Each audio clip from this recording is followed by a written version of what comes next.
Ал саламатсыздарбы оқушылар, бүгін 7-ші класстың 6-23-ші есебін орындайтын боламыз. Бөлшекті қысқартыңдар дейді. Бөлшекті қысқарту үшін бірінші жақшаларға біріктіріп аламыз. Мына жерде бірінші екеуін бір жақшаға аламыз. AX қосылған AY.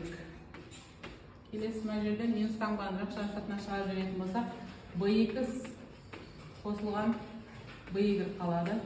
Бөлшектің бөлімінде дәл солай AX минус AY.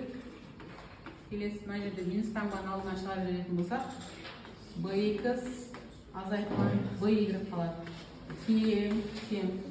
Бірінші жақшада бөлшектің алымында ортақ көбейткішті жақшаның сыртына шығарамыз. Бұл жерде ортақ А бар, А-ны шығарып жіберетін болсақ, X қосылған Y қалады. Минус екінші жақшамызда бұны шығарып жібереміз. Сонда X қосылған Y қалады. Келесі бөлшектің бөліміне қараймыз. Бөлшектің бөлімінде бізде ортақ А бар, А-ны жақшаның сыртына шығарып жіберетін болсақ, X минус Y қалады. Келесі екінші жақшамызда бұны шығарып жібереміз. X минус Y қалады. Тең. Тағы бізде ортақ X қосылған Y бар екен. X қосылған Y жақшаның сыртына шығарып жіберетін болсақ, ішінде қалады А минус В қалады.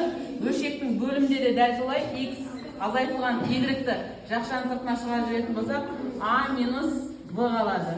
Енді қысқаратындар қысқарып жіберейік. Қалды бізде X қосылған Y қалды. Бөлшектің алымында бөлімінде X азайтылған Y қалды. Есеп аяқталды.